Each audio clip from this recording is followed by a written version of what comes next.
Premieres trend నడుస్తుంది కదా, so premieres ఏమైనా ప్లాన్ చేస్తున్నారా?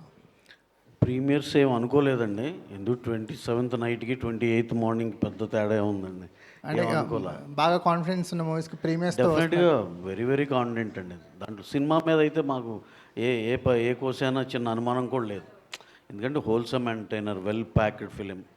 డెఫినెట్గా సెలవుల టైము డెఫినెట్గా చాలా బాగా చేస్తుందని అందరు కాన్ఫిడెన్సే అని చెప్పి కాన్ఫిడెన్స్ ఉంది కానీ ప్రీమియర్లు వేసేయాలి అలాంటి ఇంటెన్షన్ ఏం లేదు. ప్లస్ మాకు ఆ ప్రీమియర్లు కలిసి రాలేదు, లేనిపోయిన మొన్న లాస్ట్ టైం ఇది అసలు ఆ ప్రీమియర్లు అనే ఆలోచనే తేలేదండి. అందుకే ఓకే సార్, సెంటిమెంట్గా వదిలేశారు అంతే. ఏదండి సెంటిమెంట్గా వదిలేశారు ఓ రకంగా అనుకోండి సార్. Okay sir. రవి గారు ఇక్కడండి సార్. ఈ వారము ముగ్గురు సూపర్ స్టార్స్, ఒక హిట్ సినిమా సీక్వెల్ వస్తుంది. ఈ 4 సినిమాల మధ్య ఈ సినిమా వేయడం వెనుక కారణం ఏంటి? ఈ సినిమా మీద ఉన్న మీ కాన్ఫిడెన్స్ అనా లేకపోతే ఏంటంటే? అంటే అలా కాదండి, మీరు అసలు క్వశ్చనే తప్పుగా అడిగారు. నాకు తెలిసి మీ సినిమా ఉంది రాబిన్హుడ్, ఇంత పెద్ద సినిమా, ఇంత మంచి సినిమా, నితిన్ గారి సినిమా, దీని మీద వాళ్ళు వేయడానికి ఏ కాన్ఫిడెన్స్తో వేసి ఉండొచ్చు అండి అని అలా అడగాల్సింది పోయి మీరు రివర్స్లో అడిగారు. అదే చెప్పండి. యా డెఫినెట్గా ఏం లేదు సార్. మేము అనుకుంది సమ్మర్ ఫస్ట్ సినిమా వద్దామని ఎప్పుడో లాక్ అయ్యాం. ఆ డేట్ వేసేసుకున్నాం స్లోగా. మాకు we are not aware of the other industry films. ఇప్పుడు ఎంపురన్ కూడా ఇదే డేట్ అని నిజంగా మాకు తెలియదు, వీరధీరసుర కూడా తెలియదు. కాకపోతే మా వంశీకి ఉన్న ఇప్పుడు నెట్ఫ్లిక్స్ కమిట్మెంట్లు కానీ వీటితో మీకు తెలియదే ఉందండి. ఆ డేట్ కాకపోతే కనుక వాళ్ళ సైడ్ నుంచి ప్రాబ్లమ్స్ ఉంటున్నాయి కదా, దానివల్ల అతను కూడా అక్కడ రావాల్సి వచ్చింది. ఓకే 2 సినిమాలు కదా, అది వేరే జోనర్, మంద వేరే జోనర్ అనుకున్నాం. ఇంకో 2 సినిమాలు అడిషనల్గా వచ్చినాయండి. అంతేగాని ఇలా 4 ఉన్నప్పుడు మనం ఉండాలి అని ప్లాన్డ్గా అలా చేసింది కాదు. మా ఇంటెన్షన్ ఏంటంటే సోలో డేట్ ఉంటే ఈ సినిమా ఇంకా బెటర్గా చేస్తుందేమో అనేది నా ఫీలింగ్ అండి. అంటే డెఫినెట్గా మేము కూడా సోలోగానే వస్తున్నామని అనుకుంటాం. కానీ ఇప్పుడు ఇవాళ రోజున ఉన్న పోటీకండి you can't expect for a solo date.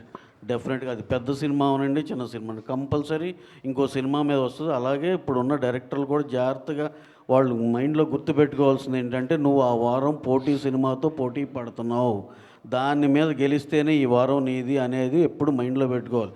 మా అందరికీ ఒకే సినిమా ఆ డేట్ ఒక సినిమానే వస్తే బాగుండని అందరికీ అనిపిస్తుంది కదండి.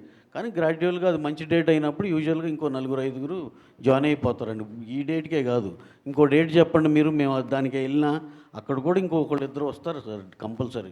ఇవాళ ఇప్పుడు ఉన్న సినిమాలకి ఉన్న సెలవుల అడ్వాంటేజ్కి అన్నిటికీ ఏంటంటే సోలోగా ఎవరికి ఇవ్వరండి, పోటీలో ఉంటుంది. But we should be prepared for that. అంటే రవి గారు, ఇంతకుముందు మీ మైత్రికి బిగ్ బెస్ట్ హిట్ రంగస్థలం, ఆ డేట్ కావాలని ఈ డేట్ తీసుకున్నారంటారా? అంటే సమ్మర్ ఫస్ట్ సినిమా అండి, రంగస్థలం కూడా సమ్మర్ ఫస్ట్ సినిమా. అలాగే ఈ సినిమా కూడా సమ్మర్ ఫస్ట్ సినిమానే. రాంబాబు గారు వినపడుతుందండి, సమ్మర్ ఫస్ట్ సినిమా ఇది కూడా. అది డెఫినెట్గా అడ్వాంటేజే కదండి. సమ్మర్ ఫస్ట్ సినిమా అంటే 10th ఇంటర్మీడియట్లు అన్ని ఎగ్జామ్స్ అయిపోయి వాళ్ళు కూడా అసలు ఇప్పుడు ఎంటర్టైన్మెంట్ కోసం చూస్తున్నారు. ఓ పక్కన క్రికెట్ మ్యాచ్ ఏదో ఒకటి ప్యారలల్గా దానికి ఎక్కువ వెళ్తున్నారు. ఇప్పుడు సినిమాలు లేకపోవడం, సినిమాలు ఉంటే అన్నీ బ్యాలెన్స్ అవుతాయి, ఆల్ ఎంటర్టైన్మెంట్స్ బ్యాలెన్స్ అవుతాయి అని. అందుకని సమ్మర్ ఫస్ట్ సినిమా అనుకున్నామండి, అలాగే వచ్చాం. ఎలాగో సెంటిమెంట్గా మీరు అన్నట్టు రంగస్థలం మాకు ఎలాగో కలిసి వచ్చింది కాబట్టి డెఫినెట్గా ఈ సైజులో అది ఎంత మ్యాజిక్ చేసిందో ఆ సైజులో ఈ సినిమా అంత పెద్ద మ్యాజిక్ చేయాలని మనస్ఫూర్తి కోరుకుంటున్నాం అండి. అలాగే రాంబాబు గారు లాంటి ఆశీస్సులు ఉంటే డెఫినెట్గా సాధించగలం. నితిన్ గారు లాస్ట్ టైం భీష్మ హిట్ అవగానే వెంకీ కారు కొనిచ్చారు, ఈ సినిమాకి ఏం కొనిస్తున్నారు ముందే? ఏకంగా ఈ విమానమే. మోస్ట్ ఎక్సైటెడ్ క్వశ్చన్ సార్ ఈ క్వశ్చన్ అండ్ ఆన్సర్స్లో. పాస్. రవి గారు చెప్పకపోతే ఫెయిల్ అయిపోతారు. రవి గారు సార్ చెప్పండి సార్. ఇవాళ రేపు ఒక సినిమా రిలీజ్ అవుతుంటే పోటీ సినిమాలు కాదు, మెయిన్ నైట్ ఇప్పుడు వచ్చే ఐపీఎల్తో పోటీ పడాలి. దెన్ ఎవ్రీ ఫ్రైడే ఓటీటీలో కూడా రిలీజెస్ వస్తున్నాయి కొత్తవి, అంటే 1 month బ్యాక్ థియేటర్లో ఉన్నవి. సో కాంపిటీషన్ ఇంత టఫ్ అయినప్పుడు only way to attract people is giving entertainment. So Robinhood అనేది మంచి ఎంటర్టైన్మెంట్ ఉంది. So expecting a very good entertainer. డెఫినెట్గా సార్, అదే కదా సార్ మా కాన్ఫిడెన్స్. సినిమా అంతా ఇప్పుడు నేను చెప్తే ఎగ్జాగరేటెడ్గా ఉంటుందేమో అని చెప్పట్లేదు, కానీ the officers who have seen hour film బయటకు వచ్చి లేడీస్ అయితే మాకు ఎప్పుడో చూసిన దూకుల్లాగా ఉందండి అంటే ఒక కథ రన్ అవుతా రెగ్యులర్ ఇంటర్వెల్స్లో ఎంటర్టైనింగ్గా వెళ్తా అలా అలా అనిపించిందండి. వెల్ మేడ్ ఫిల్మ్ అండి అని చెప్తే చాలా థ్యాంక్స్ అండి అయ్యి అని చెప్పాం. అంటే వాళ్ళ పర్సెప్షన్లో వాళ్ళు చూసిన సినిమా అలా అనిపించిందంటే which is very very good కదండి. అంటే దూకుడు అనేది ఒక మీడియం ఆఫ్ ఎంటర్టైన్మెంట్తో సినిమా పాస్ అవుతా ఒక దీనిలో ఉంది కాబట్టి చివర్లో పెద్ద ట్విస్ట్ కూడా. చివరిలో ట్విస్ట్ ఉంటుంది అలా. So very happy for the film అండి. సినిమా గురించి అయితే మేము చాలా చాలా హ్యాపీ అండి. సార్ నవీన్ గారు, sir Naveen sir, Naveen sir Ravishankar గారు. చెప్పండి సార్. నవీన్ గారి హైట్ ఈయన హైట్కి ఏమని అసలు మీరు సార్